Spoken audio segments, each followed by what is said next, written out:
Welcome back, everybody. It is a cold Pennsylvania winter's day, and today we are working on Ralph's Mk5 Jetta, the $425 2010 car, which last week's episode we realized it does need a motor. Today I'm going to try and swap that motor. I'm going to have a couple of friends helping, wearing masks, socially distancing. We're going to see just how far we can get. But first of all, I want to try and drive the car around the block before the engine completely dies to see if the transmission is going to be okay. So it's going to be a little bit like Mr. Toad's Wild Ride, but I'm going to just start the car up and drive it as fast as I can to see if it will shift and if we can use the old transmission.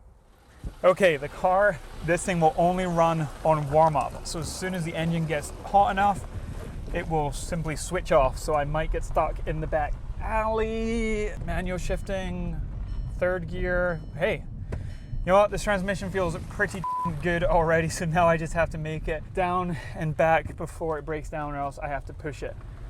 All right, now, yeah, just pull the car in. All right, so now we're at the other side of the shop, and we are going to go ahead and pull this motor all the way around. We're gonna have to pull it on the gravel, so we're gonna put pieces of plywood one in front of each other, so that way we could actually get it rolling instead of stuck in the gravel. All right, so we've got it this far, so this is what we've been doing. Putting one piece in front of the other. Good old game of leapfrog. We made it to home base. All right, let's open it up now. Right, so now that car's automatic transmission is pretty good to go. Here's the replacement motor. It's from a 2007, 2008 or so. Pretty good condition, definitely drives fine, so no problems there. However, we have to check the other motor because I'm pretty sure the 2010 switched to the Mark 6 style motor, which runs on a MAP instead of a MAF. So manifold absolute pressure instead of mass airflow, and that's how the engine calculates how much air it's getting in to then calculate how much spark and how much fuel and everything there. Let's go get that motor out, and then we'll properly investigate just exactly what's going to be involved with that. We are going to have our friend Brian from Alloy and Grit, a great magazine for Land Rover specialists or enthusiasts. He's going to be helping me do that a bit as well. Yeah, probably not going to video too much because I just want to get this engine out. So we'll talk again properly once it's sitting on the floor. So the first thing we have to do is take the wheels off, but we have run into a serious problem. There is a pretty hardcore wheel lock inside each of the alloy wheels. All of us looking, we just can't find the lock, which happens. This is a particularly tough one, so right now we need to remove it. Choices are weld a nut onto it, hammer a socket onto it, use a bolt easy out on it, or generally just destroy it. And then what some people do is they cut around the wheel. I've never done that, and I refuse to admit defeat that way. Yes, it needs to come off, so we're gonna attack it with some really big hammers right now. Voila, this is it. So Brandon, that 180 cabbie, was here helping out for a moment. There is a sleeve on these locks that spins. When you hammer on the socket, which is now completely destroyed, it just spins with it. But if you hammer enough and use an impact gun, it does come off. You can see we also hammered the heck out of the wheel, which was already, I want to say, kind of curbed, but yeah, not good. So unfortunately, I do have a sacrificial 22mm that will now need to be replaced because it is trash. They are off. The other side came off with a easy out as well. We haven't done the back two wheels yet. That's something to look forward to. Well, engine's out. We were going to show you more bolt turning and stuff, but yeah, we just want to kind of get into installing it. So there is the engine. It is particularly dirty. As you can see, there is coolant all over the damn place because it continues to leak. However, what was really leaking is oil. There's a big oil leak up here, and then yeah, underneath maybe even the rear main seal. This is what a motor with 180,000 miles on it and a whole bunch of dirt and everything. What we also found in the engine bay is a big mouse nest. Right up there, there's a great big clump, so that's gross. You can see they've pulled some of the insulation away from there. We've also got a bunch of leaves and things, so I'm probably going to attack this with some hashtag sponsor. We're going to use some Liqui Moly and general purpose cleaner, get this all cleaned up, make it a nice place to be. Yeah, so what else did you miss? Exhaust stud snapped on the old one, so we need to go and get some new nuts, which is fine. I don't have an exhaust gasket. I completely forgot to order one, so I'll go and jump online and see if I can find one right now. And I did something I've never done before. Normally I would remove the AC lines, but a friend, Les in Florida, suggested that we just turn the condenser and compressor out of the way and hang them. So the AC, the Freon, is still in there. So we didn't have to evacuate, we didn't have to release it into the atmosphere or have it suctioned out. And in theory, when we connect it back up, it will still work. So Ralph will have air conditioning for a cold Pennsylvania January. Anyway, going back to the motor, I'm going to pull a transmission off and keep moving because it's really cold in here. Cool, back to work. Well, welcome back. Not good news. So this is the old motor, that's the new motor. This is a CBUA, that is a CBTA. Apparently the difference is that one has a mass airflow sensor, this one has manifold pressure, so it's MAP instead of MAF. But they seem to be the same blocks, seem to be the same everything else. So Ralph and I have been going over the wiring, and basically all that we found was this sensor here between, pump, and so in theory, if this is our map, then we can just swap this hose on and swap all the wiring, and that would do it, because these are NOx sensors. This is an O2 sensor, so that doesn't matter. There's quite a lot of wiring down here. This is secondary air pump wiring, so that's the same. There's more wiring in the front. Okay, so that's all from the starter wire. It has the air conditioning wiring and alternator wiring in the same. So this basically is the entire wiring harness for the MAF-less engine. So what we're going to do now is pull the wiring off of that one and compare it, and if they're the same apart from that one sensor, then we're just going to run it. It's quite late in the day, it's dark out. We were kind of hoping to wrap up by now, but Ralph and I just pulled this entire harness and it took us like 15 minutes. We've never touched one of these motors before. So we're going to attack that one and line them up next to each other and see if it will work. And if it does, we'll put the old wiring onto the replacement motor. We'll run it on MAP, manifold absolute pressure, which is what I run on my 16-valve Fox on Mega Squirt. So MAP is cooler than MAF. That's what the cool kids are doing these days. All right, let's go and remove the other one. So the wiring harness is entirely swapped over.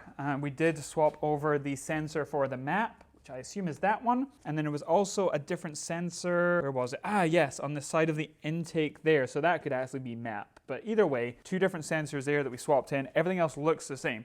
So fingers crossed. I just want to shout out Hengst. Look, there's an OEM supplied Hengst breather. So that's pretty cool. We're going to be using a Hengst filter once it gets in, because now we are just about ready for it to go in. Things to watch for. First of all, scraping down the sides, and then we have this engine bracket there, transmission side bracket there, so we've got to avoid that. I'm not just saying this for the people on YouTube next week, I'm saying this for Ralph, because there's only two of us here, and we're going to have to try and person handle this in. Axles, we're going to have to try and clear those. They're going to stay out of the way. We have taken out the lower ball joint bolts so that they can swing, but we don't want to trap them or pinch them. One of the hardest things to do is going to be to make sure that the exhaust goes onto the studs, because once it's in place, that's not going to be super easy to do unless we lower it further down. So I'm hoping we can just kind of hook it in with the new gasket, and that will go in there. Then once it's in, we get it aligned with dowel pins, and that'll let us put the bolts in there, and that's it. Essentially the motor is only held in by 2 bolts there, 2 bolts there, and then there's 2 bolts underneath, but we'll do that afterwards.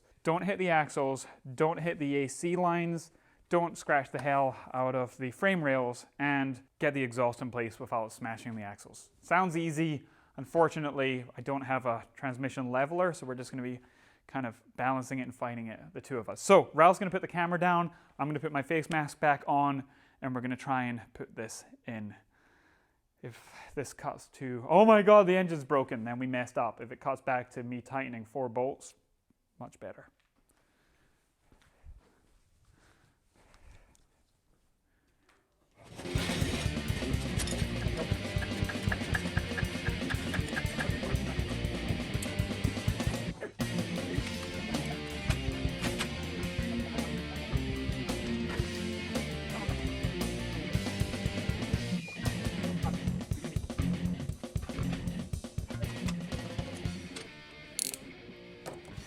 So we've got the 2 bolts in on that side, 2 more bolts here, and it's really easy to cross thread these. So if you're ever putting them in, just make sure that it feels nice and good. We know that the axle on that side is pretty well lined up to the transmission. On this side, it's a little bit stuck, so Ralph was working on that side, so I'm going to go underneath and take a look at what's happened there. There's a chance the axle's pinched, in which case this is all for nothing, but otherwise we just have to get it seated into the right place.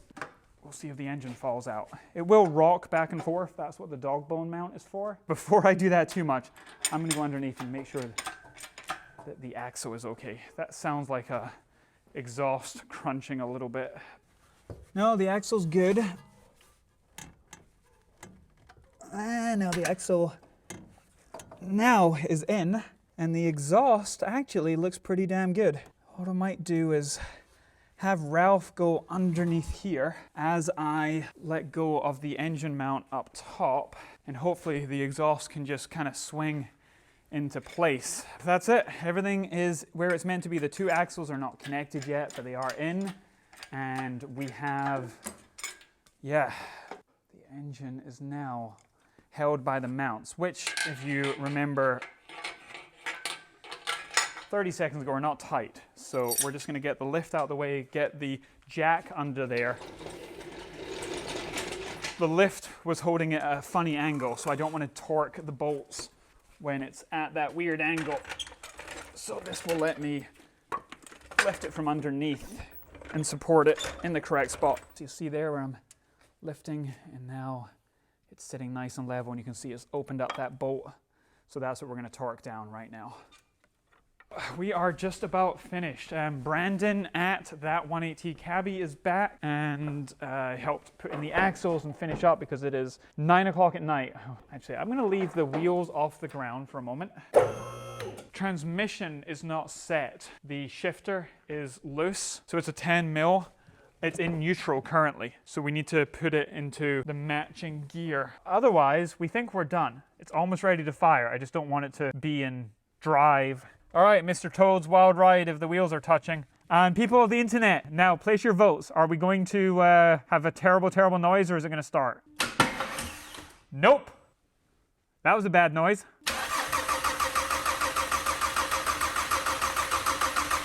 You want to know what's fun? The fuel gauge is so low that it doesn't even move up.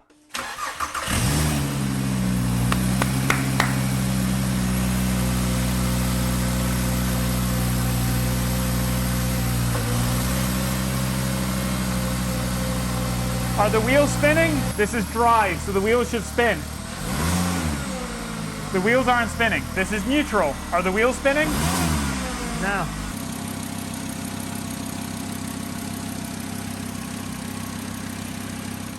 Welcome back to, well, the workshop after hours. Because, yes, the engine went in and it started and everything was great, but it would not select a gear.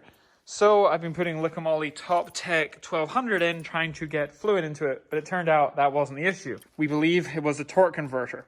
The torque converter I left on the motor, and, well, you shouldn't do that. You should install it in the transmission first of all. But second of all, the one that came on the new motor did not install into the original transmission, and vice versa. With that 180 cabbie's help, just pulled this right now, took the torque converter off the other motor, and it plugged right in. And the torque converter from the new motor went into the transmission that came with it. So it's now installed. It went in 3 clicks, just like Vinny, the master tech, said it would. And now we get to put the transmission back in, which is only about 15 bolts or something. But it's still going to be an hour, so we may not get this finished tonight. But anyway, just that in there. And we're done. Well, Brandon has headed home. It's about 11:30 at night. Batteries in. Everything's all hooked up in theory. Yeah, I think I'm ready to fire it. It's going to be a little low on transmission fluid, but it has to be running and proper fill procedure there. Boy, this is hard one-handed. So we don't have front wheels on. Back wheels are just touching the ground. All right. Let's try.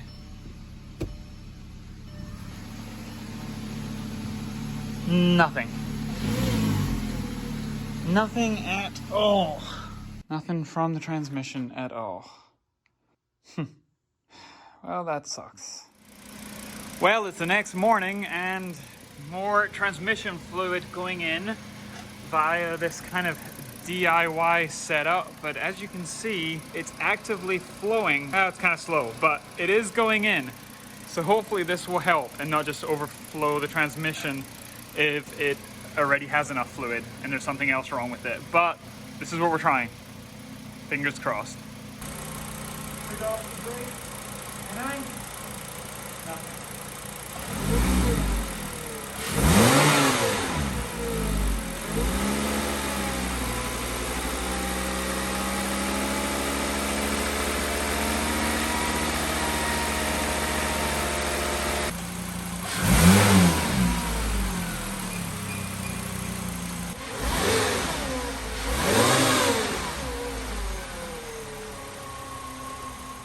We're not mic'd up, but we are gonna end this episode right now. So Ralph is like, should we sell the car? What do we do? Do we burn it? And yes, I was feeling a little dejected. No, it will live on. The motor swap is done. Motor runs great, right?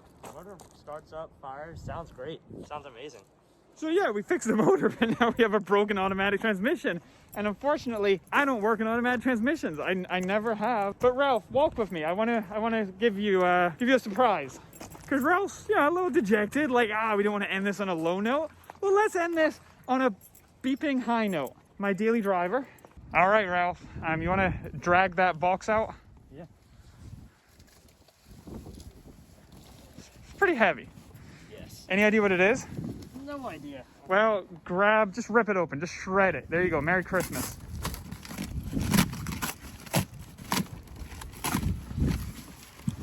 What is it? Are they coilovers? They are coilovers. Or... for a Mk5. Whoa, really? Yes. Holy. For the Jetta? For the Jetta, for your Jetta. Whoa. Came apart a little bit, but no way. Yeah, you have a brand new set of coilovers from Solo-Werks, from the suspension source. So, although your engine now is swapped, I did that for you. You still can't drive it. Thank you. You can lower it. Yeah, we could, it could sit there and look nice. Right? There you go. All right, tune in next time for the $425 Jetta, which now has a $500 set of coilovers from Solo-Werks going on. For now, though, thanks again to everyone. Ralph, I'm sorry about your automatic transmission. It's okay, we'll get it figured out. Will we? Hopefully. Tune in next time for that and lots of other we got to talk about that next time and that next time. Anyway, goodbye for now. Thanks, Solo-Werks.